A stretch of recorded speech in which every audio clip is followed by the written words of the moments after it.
Hello. या व्हिडिओमध्ये आपण जी एस टीच्या व्यवसाय साखळीबद्दल चर्चा करणार आहोत. तर सगळ्यात पहिले मी तुम्हाला असा प्रश्न विचारेन की तुम्ही आत्ता तुमच्या पायामध्ये कुठली चप्पल किंवा बूट घातली आहे का?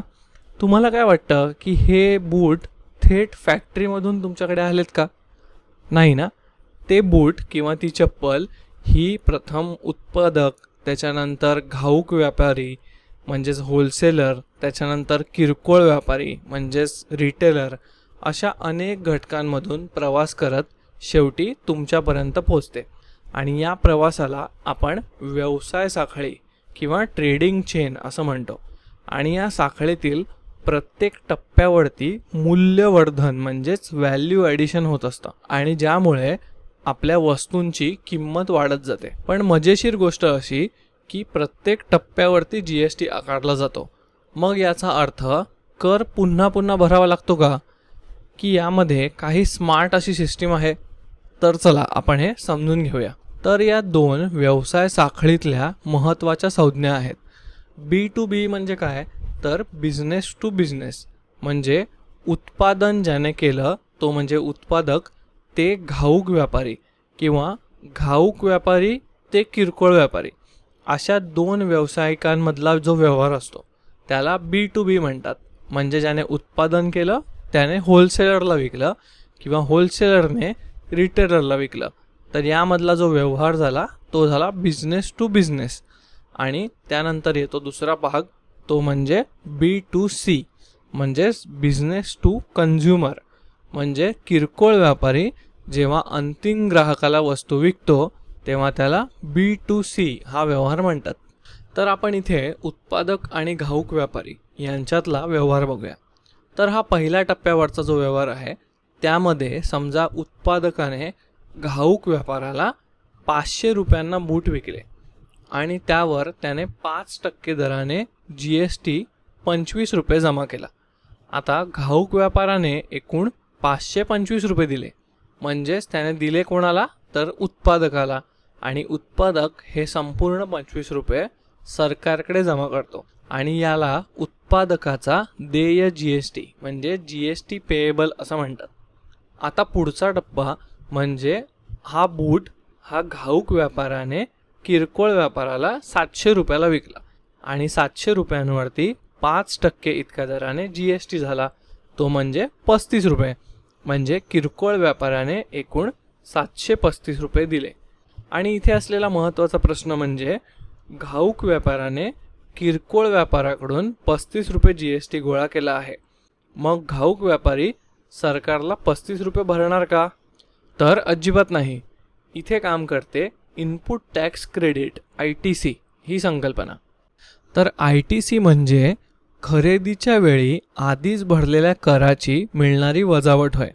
म्हणजे घाऊक व्यापाराने खरेदी करताना आधी 25 रुपये कर भरला होता आणि विक्री करताना 35 रुपये गोळा केले. म्हणजेच GSTचे सूत्र यावेळी काय सांगते? तर देय GST बरोबर आउटपुट टॅक्स म्हणजेच विक्रीच्या वेळेचा कर वजा इनपुट टॅक्स म्हणजे खरेदीच्या वेळेचा कर, आणि त्याचा आपल्याला उत्तर मिळतं 35 रुपये वजा 25 रुपये म्हणजेच 10 रुपये. म्हणजे घाऊक व्यापारी सरकारला फक्त 10 रुपये कर भरेल. आता इथे पुढचा तिसरा टप्पा, तो म्हणजे किरकोळ व्यापाराने म्हणजे रिटेलरने ग्राहकाला ते बूट 900 रुपयांना विकले आणि त्यावर 5% दराने GST झाला, तर ते होतात 900 वरती 5% म्हणजे 45 रुपये आणि ग्राहकाला एकूण 945 रुपये भरावे लागले. म्हणजेच इथे अर्थ काय होतो की किरकोळ व्यापाराने खरेदीच्या वेळी 35 रुपये भरले आहेत, त्यामुळे त्याचा देय कर 45 वजा 35 इतका होईल आणि तो सरकारकडे 10 रुपये जमा करेल. म्हणजे इथे एकूण कराचा जो भरणा झाला तो आहे उत्पादकाने भरले 25 रुपये, त्यानंतर घाऊक व्यापाराने भरले 10 रुपये आणि किरकोळ व्यापाराने भरले 10 रुपये आणि तिघांची बेरीज मिळून झाली 45 रुपये. म्हणजेच इथे आपल्याला निष्कर्ष काय मिळाला? तर कराचा संपूर्ण बोजा हा शेवटी ग्राहकावरती पडतो, कारण ग्राहकाने एकूण 45 रुपये GST भरला. म्हणूनच GSTला अप्रत्यक्ष कर म्हणजे इनडायरेक्ट टॅक्स असं म्हणतात.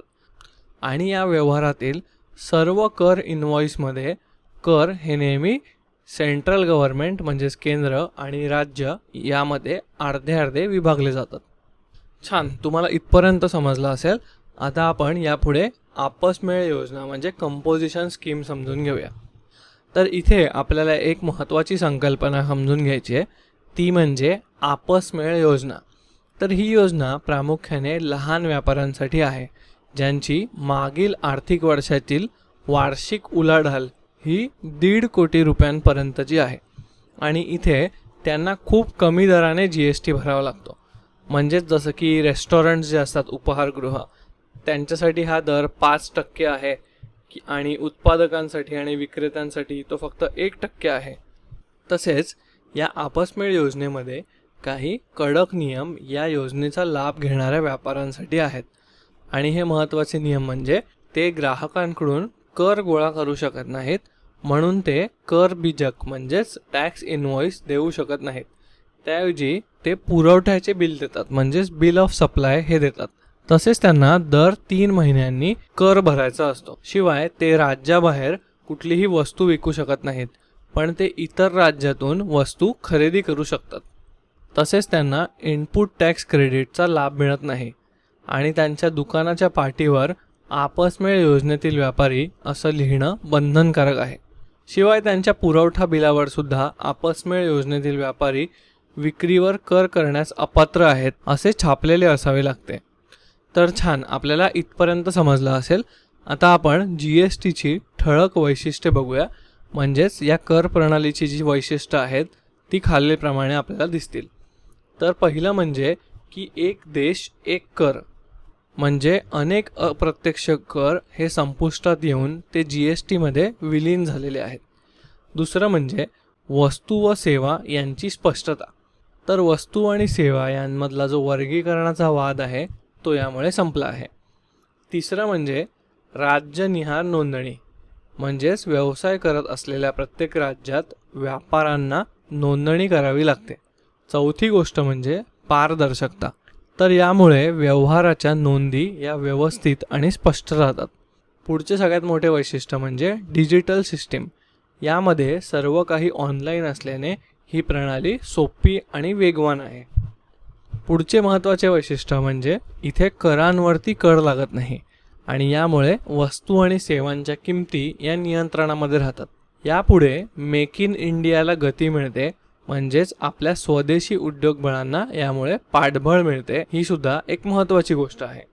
शिवाय ही सिस्टीम तंत्रज्ञानावरती आधारित असल्यामुळे निर्णय आणि प्रक्रिया या वेगवान होतात. आणि पुढचं म्हणजे इथे केंद्र आणि राज्य सरकारचं एकाच वेळी दुहेरी मॉडेल आहे आणि ते कर वाटून घेतात. पुढचा महत्त्वाचा भाग म्हणजे व्यवहाराच्या ठिकाणानुसार GSTचे प्रकार पडतात आणि व्यवहार कुठे होतो यावर GSTचे प्रकार हे अवलंबून असतात. म्हणजेच अंतर्गत व्यवहारामध्ये जेव्हा खरेदी विक्री एकाच राज्यामध्ये होते तेव्हा CGST आणि SGST हे दोन्ही लागू होतात. दुसरं म्हणजे जेव्हा व्यवहार 2 वेगवेगळ्या राज्यांमध्ये होतो तेव्हा IGST म्हणजे एकात्मिक वस्तू व सेवा कर लागू होतो. हा कर केंद्र सरकार गोळा करतं आणि नंतर तो राज्यांबरोबर वाटून घेतला जातो. आणि तिसरं म्हणजे आपसमेळ योजना. ही म्हणजे लहान व्यापाऱ्यांसाठी असलेली कराची विशेष सवलत अशी योजना. छान, तर इथे आपण GST बद्दल आणखी माहिती जाणून घेतलेली आहे आणि राज्यांतर्गत असो किंवा आंतरराज्यीय असो ही GST प्रणाली कशी सोपी आणि पारदर्शक आहे ते पण आपण बघितलेलं आहे.